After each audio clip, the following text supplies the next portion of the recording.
You believe that being loyal guarantees safety. You operate under the quiet, unspoken assumption that if you show unwavering commitment to a leader, a partner, an organization, or a friend, that debt will be recognized and repaid when the tides turn. You treat trust as a high-yield currency, depositing it generously with the belief that it creates an invisible shield around your future. This is the single most dangerous tactical illusion you carry into the world. When Niccolò Machiavelli observed the brutal theater of Renaissance politics, he noticed a recurring pattern among fallen rulers and ruined commanders. The figures who suffered the most violent betrayals were not the paranoid, cold, or distant strategists. They were the ones who believed that past devotion creates future obligation. They built their entire power structure on the shifting sands of human loyalty, failing to realize that human allegiance is not governed by gratitude.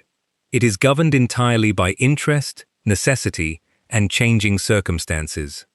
When you surrender your judgment to the concept of absolute loyalty, you trade active strategic awareness for passive emotional hope.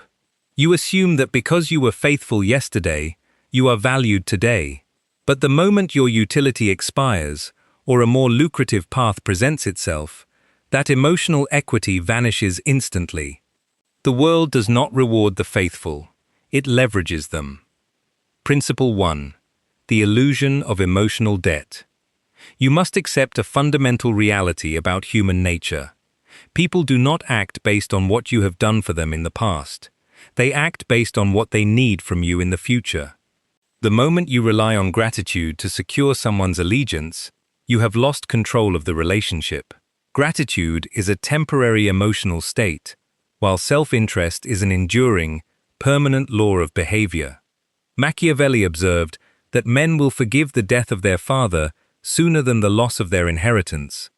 This sounds harsh, because it strips away the comforting lies of sentimentality. But if you analyze how institutions, corporations, and ambitious individuals operate, the truth of this observation becomes unavoidable. When a crisis arrives, past sacrifices are archived and forgotten. The only question on the table is immediate leverage. If you bind yourself to someone purely out of devotion, you place your survival in hands that have no structural reason to protect you. You become a variable in someone else's equation rather than the author of your own. Look at every major betrayal in your life or across history. It never came from an open enemy whose moves you monitored. It came from an ally whose motives you stopped questioning because you mistook past cooperation for permanent alignment. To navigate this without bitterness, you must shift your perspective. Do not expect gratitude to pay interest. Build relationships based on mutual incentive, shared risk, and aligned purpose. When incentives align, loyalty exists naturally without needing to be begged for or preached. When incentives diverge, no amount of past sentiment will stop the break. If you are ready to dismantle the dangerous romanticism that keeps you vulnerable, leave a comment below right now reading, comment, "I do not mistake past support for future security." Principle 2. The asymmetry of trust. Trust is rarely symmetric, even when both parties pretend it is. When you offer unearned trust, you give another person asymmetrical power over your outcomes. You hand them the exact blueprint of your vulnerabilities, assuming they will handle that leverage with care. But power, by its very nature, seeks path of least resistance and maximum expansion. In Machiavellian analysis, trust is not a virtue to be distributed freely. It is an operational resource that must be budgeted with extreme precision. When you trust completely, you stop verifying. You stop watching the subtle shifts in incentives, the quiet changes in tone, and the gradual realignments of power around you. Your blind trust creates a blind spot, and human ambition will always flow toward a blind spot. Consider how power operates in real time. The person who trusts blindly becomes predictable. Once you are predictable, you are easy to manage, easy to bypass, and easy to sacrifice when hard choices must be made. The individual who maintains a healthy, disciplined reserve who trusts verified actions rather than professed feelings, forces others to remain sharp, respectful, and accountable. This is not a call to become paranoid or hostile toward the world. Cynicism is just as lazy as naive optimism because both allow you to stop thinking. The objective is strategic clarity. You maintain affection without abandoning evaluation. You offer cooperation without surrendering your leverage. You give people room to act, but you never give them the power to ruin you if they decide to act in their own interest. Principle 3. The vulnerability of the indispensable servant. One of the greatest traps of loyalty is the belief that making yourself indispensable makes you safe. You work longer, absorb more pressure, and handle the tasks no one else wants to touch, believing that your value makes you unassailable. You think, they need me too much to replace me. Machiavelli warned against becoming the servant who knows too much or carries too much of the burden without holding real, structural power. When you become indispensable through raw effort rather than strategic leverage, you do not become a partner. You become an asset that must be managed, controlled, and occasionally neutralized if you demand too much. The person who does all the work while relying on another's goodwill for recognition is operating from a position of profound tactical weakness. You absorb all the risk, while the person above you absorbs all the authority. If your presence becomes uncomfortable, or if your demand for proper reward threatens the status hierarchy, the institution will spend enormous energy to replace you, even if it costs them efficiency in the short term. True security does not come from working harder for someone else's vision in the hope that they will compensate you fairly. It comes from owning your platform, controlling your access, and maintaining the capability to walk away. The moment you cannot walk away, your loyalty is no longer a choice. It is a hostage situation. If you understand that true authority requires independence, rather than servitude, declare it in the comments below. Comment, "My value is defined by my leverage, not my compliance." Principle 4. The strategic utility of calculated ambiguity.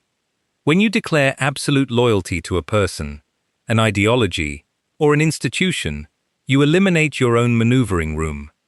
You signal to the entire room that your posture is fixed, your vote is secured, and your reaction is guaranteed. In doing so, you surrender the most effective tool in any negotiation or competition: calculated ambiguity. Machiavelli understood that power thrives on uncertainty. A prince whose actions, alliances, and boundaries cannot be instantly predicted commands far more respect and caution than one whose loyalty is guaranteed under all conditions. When people know you will stay regardless of how you are treated, they have no reason to negotiate with you, appease you, or offer you premium value. By maintaining strategic ambiguity, by making it clear that your support is contingent on continuous alignment, shared standards, and reciprocal respect, you force others to earn your alignment continuously. This is not disloyalty, it is professional and personal self-respect. Notice how high-level strategists behave. They do not make emotional proclamations of eternal allegiance. They stay focused on outcomes, principles, and clear boundaries. They remain constructive, capable, and reliable partners, but they never allow themselves to be taken for granted. They understand that total predictability is the prelude to irrelevance. 5. Principle 5. The danger of projecting your values onto others. The most common way intelligent people fall into the loyalty trap is through projection. Because you value honor, consistency, and keeping your word, you assume that others operate under the same internal code. You interpret their warm words, nodding agreement, and polite assurances as binding commitments, failing to realize that for many people, words are merely temporary tactical tools used to navigate the immediate moment. Machiavelli famously wrote that a wise ruler cannot and should not keep his word when keeping it operates against his interest, and when the reasons that led him to promise no longer exist. If men were entirely good, this precept would not be good. But because they are deceptive and do not keep their promises to you, you likewise do not have to remain bound by promises made under outdated conditions. When you project your own moral framework onto competitive or self-interested individuals, you are evaluating a reality that does not exist. You are playing chess while they are playing poker. You measure success by adherence to rules. They measure success by control of outcomes. To protect yourself, you must evaluate people by their history, their immediate incentives, and their actual behavior under pressure, never by their promises during peaceful times. Promises cost nothing to deliver in moments of calm. Character and true alignment are revealed only when sacrifices are required and stakes are high. If you are committed to observing people as they truly are, rather than how you wish them to be, take a moment to write, comment, "I observe incentives, not intentions." Principle 6. Fear, love, and respect in modern strategy.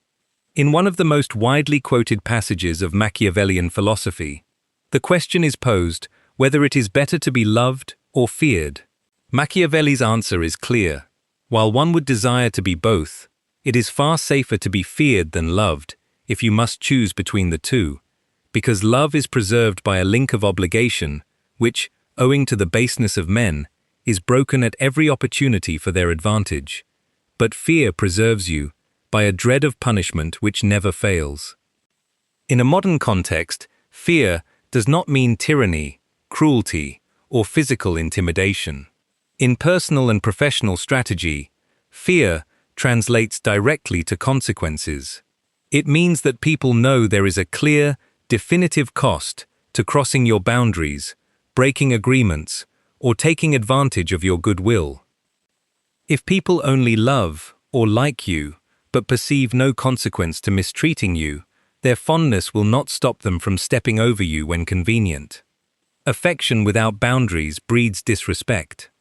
But when people respect your strength, understand your boundaries, and know that you have the willpower and capacity to enforce consequences, they treat the relationship with discipline. The goal is not to make people comfortable in taking advantage of you.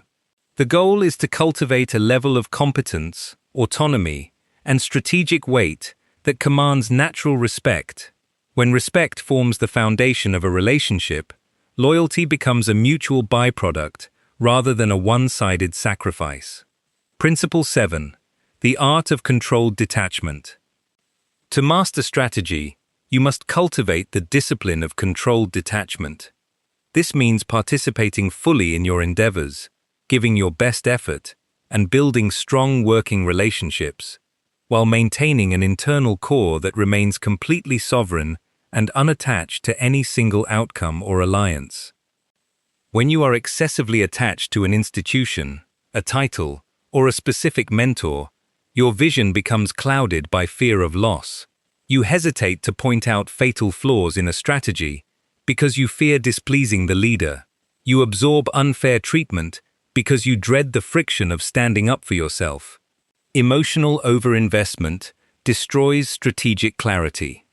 Controlled detachment gives you the clarity of an objective observer. You see human behavior for what it is, a dynamic stream of incentives, emotions, and shifting power balance. You do not react with emotional shock when someone acts in their self-interest. You anticipate it, prepare for it, and structure your affairs so that their pivot does not cause your collapse. This detachment is not coldness, it is the ultimate form of self-preservation. It allows you to remain calm in chaotic environments, gracious in victory, composed in adversity, and perpetually in command of your next move. Principle 8. Reclaiming sovereign strategic autonomy. The ultimate objective of understanding Machiavelli's analysis of trust and loyalty is not to isolate yourself from humanity, but to reclaim your strategic autonomy. You do not exist to be a pawn in another person's ambition, nor do you exist to sacrifice your future on the altar of unreciprocated devotion. Loyalty is a noble trait, but only when it is reciprocal, earned, and anchored in shared values and mutual respect. Unilateral loyalty, loyalty offered without boundaries, verification, or alignment, is merely self-sabotage disguised as virtue. From this point forward, audit your alliances. Look at where you are giving away your power, where you are relying on unearned trust, and where you are mistaking emotional hope for solid strategic alignment. Adjust your posture. Strengthen your independent capabilities. Build your personal leverage so that whenever you choose to align with someone, it is a conscious choice made from a position of sovereign strength, never a desperate posture forced by weakness. If you are ready to master your own path, build unshakable strategic strength, and step into total clarity, subscribe now and join our growing community of strategic thinkers who refuse to live at the mercy of chance.